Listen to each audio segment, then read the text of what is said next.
Levels of rewards. What happens? People offered the medium level of rewards, did no better than people offered the small rewards. But this time, people offered the highest rewards. They did worst of all. In 8 of the 9 tasks we examined across 3 experiments, higher incentives led to worse performance. Is this some kind of touchy-feely socialist conspiracy going on here?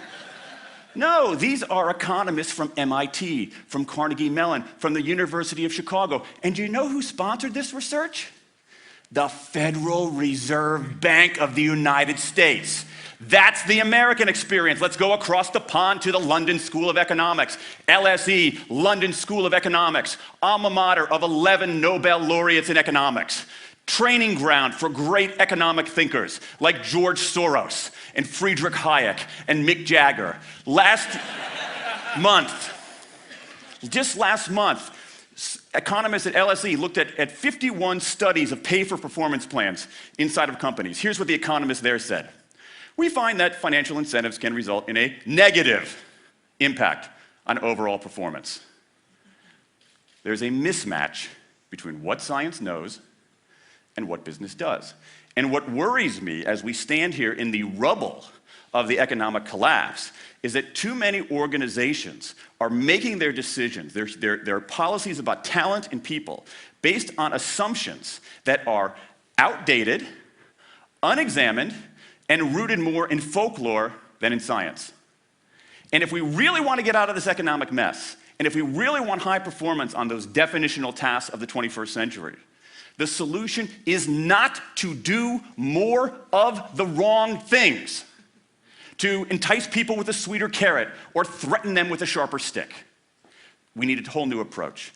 The good news about all this is that the scientists who've been studying motivation have given us this new approach. It's an approach built much more around intrinsic motivation, around the desire to do things because they matter, because we like it, because they're interesting, because they're part of something important.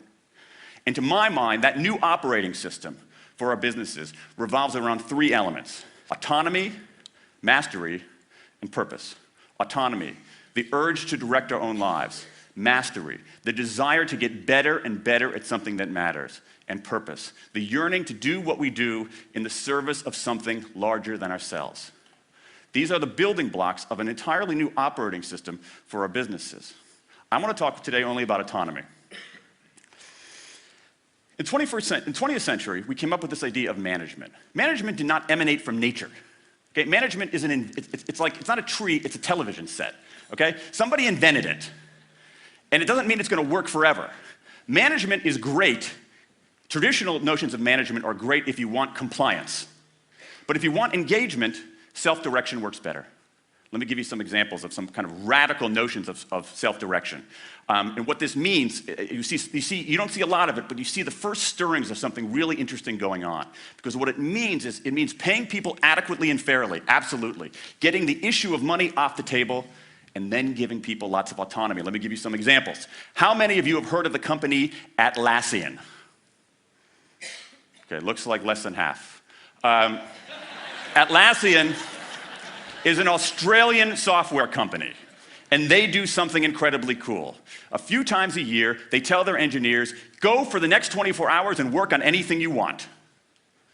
As long as it's not part of your regular job, work on anything you want. So the engineers use this time to come up with a cool patch of code, to come up with an elegant hack. Then they present all of these stuff that they've developed to their teammates, to the rest of the company, in this wild and woolly all-hands meeting at the end of the day.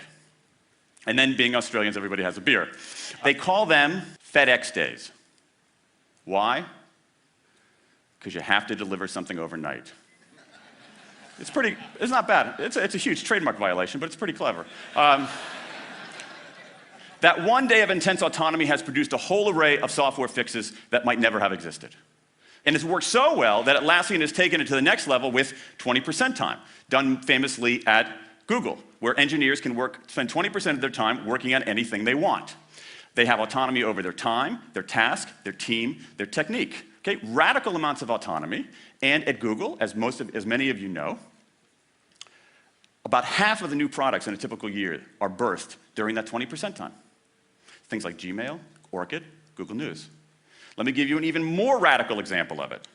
Something called the results-only work environment, the ROE, created by 2 American consultants in place at about a dozen companies around North America. In a row, people don't have schedules. They show up when they want. They don't have to be in the office at a certain time or any time. They just have to get their work done. How they do it, when they do it, where they do it, is totally up to them. Meetings in these kinds of environments are optional. What happens? Almost across the board. Productivity goes up, worker engagement goes up, worker satisfaction goes up, turnover goes down. Autonomy, mastery, and purpose. These are the building blocks of a new way of doing things. Now, some of you might look at this and say, that sounds nice, but it's utopian. And I say, nope, I have proof.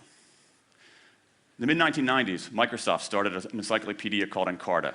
They had deployed all the right incentives. All the right incentives. They paid professionals to write and edit thousands of articles. Well-compensated managers oversaw the whole thing to make sure it came in on budget and on time. A few years later, another encyclopedia got started. Different model, right? Do it for fun. No one gets paid a cent or a euro or a yen. Do it because you like to do it. Now, if you had, just 10 years ago, if you had gone to an economist anywhere and said, hey, I got these 2 different models for creating an encyclopedia. If they went head-to-head, who would win? 10 years ago, you could not have found a single sober economist anywhere on planet Earth who would have predicted the Wikipedia model. This is the titanic battle between these 2 approaches. This is the Ali Frazier of motivation, right? This is the thriller in Manila, all right? Intrinsic motivators versus extrinsic motivators. Autonomy, mastery, and purpose versus carrots and sticks. And who wins? Intrinsic motivation, autonomy, mastery, and purpose in a knockout. Let me wrap up. There's a mismatch between what science knows and what business does. And here's what science knows. 1. Those 20th century rewards, those motivators we think are the natural part of business, do work, but only in a surprisingly narrow band of circumstances. 2, those if-then rewards often destroy creativity. 3, the secret to high performance isn't rewards and punishments, but that unseen intrinsic drive, the drive to do things for their own sake, the drive to do things because they matter. And here's the best part.